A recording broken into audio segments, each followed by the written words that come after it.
mao ang Ginoo, gawas kung manduan siya sa Espiritu Santo. May nagkalain-laing mga hiyas nga espirituhanon, apan maurang espirituha ang naghatag niini. May nagkalain-laing paagi sa pag-alagad, apan maurang Ginuuha ang gialagaran.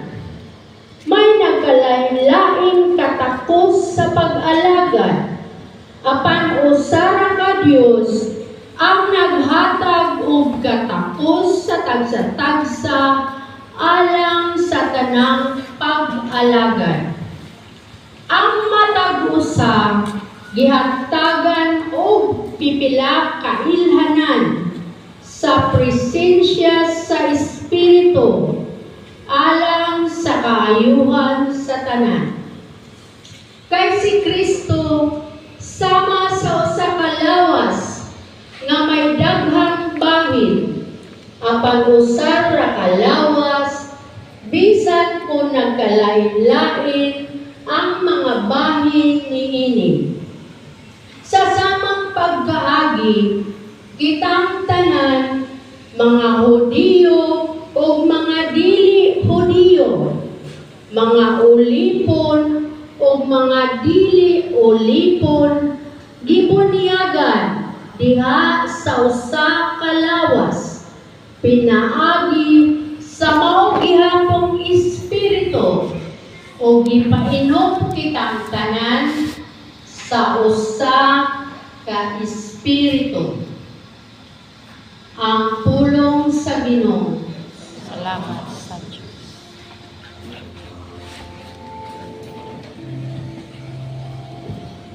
O marikaw, Espiritu Santo, o gipanwa, ang langit ng silaw sa imong kahayag, amahan sa mga kapos, tinhatag sa malagasan, sa mga kasing-kasing, masiga nga kahayag.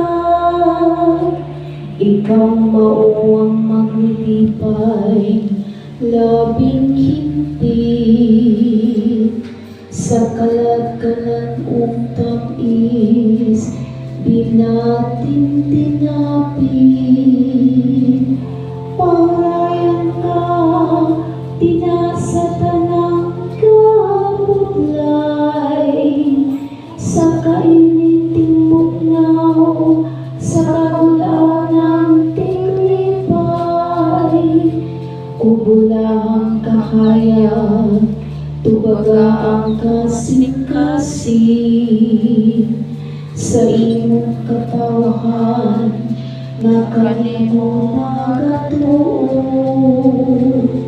Kung ang tao wala sa imong grasya, kawatan sa kapuli, mawala siya'y nata. Hugas siyang mahugaw, ug ang uga pispisi,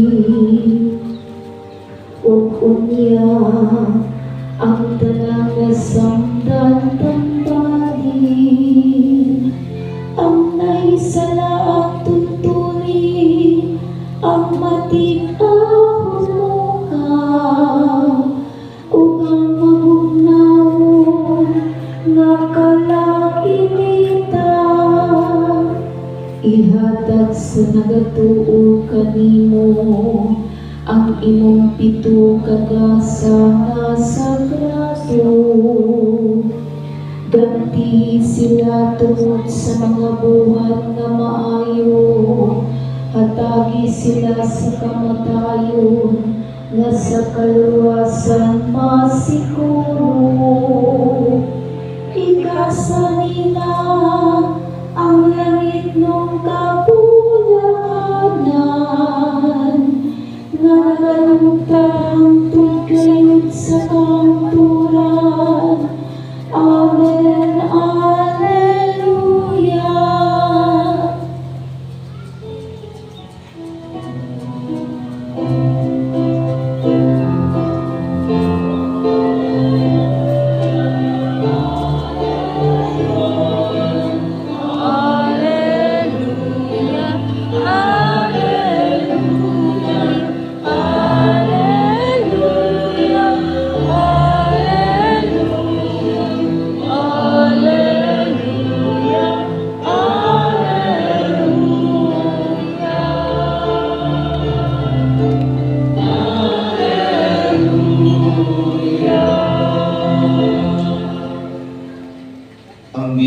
manaa kaninyo.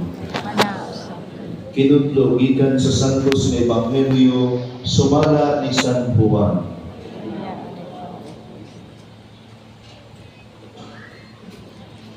Sa pagkagabi na ni atong Dominguha, nagtigom ang mga tinud-an sulod sa lawak o gitangkahan nila ang puntahan kay nahadlok man sila sa mga kadagkuan sa mga Hudiyo. Unya mitungha si Jesus sa taliwala nila o lingon. Mainyo ta ang kalinaw. Human siya makasulti niini, iyang ipakita kanila ang iyang mga kamot ug ang iyang kilid. Nalipay pag-ayo ang mga tinud-an sa ilang pagkakita sa Ginoo. Unya si Jesus mingon kanila pag-usap.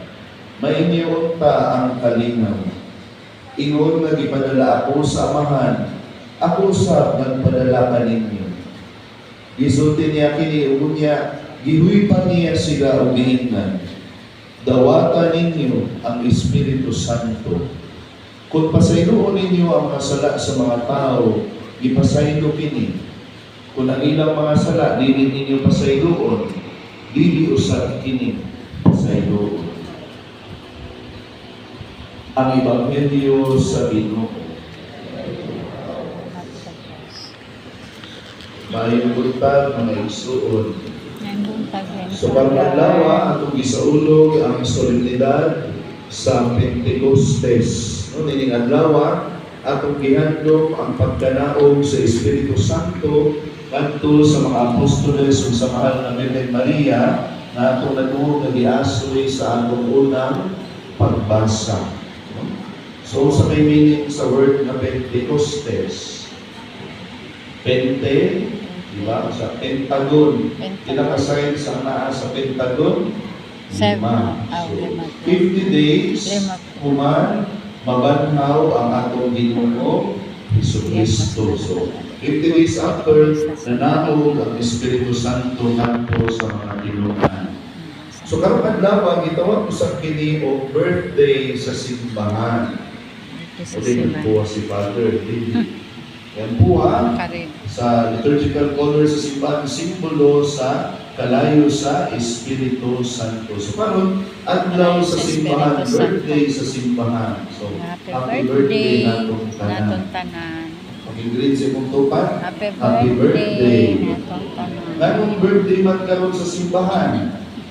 Tungod kay ning adlaw ang mga sumusunod ni Jesus nakadawat sa gasa sa kaisog gikan sa Espiritu Santo ang pagsangyaw sa Ebanghelyo ngadto sa tibuok kalibutan. Pag-isugod sila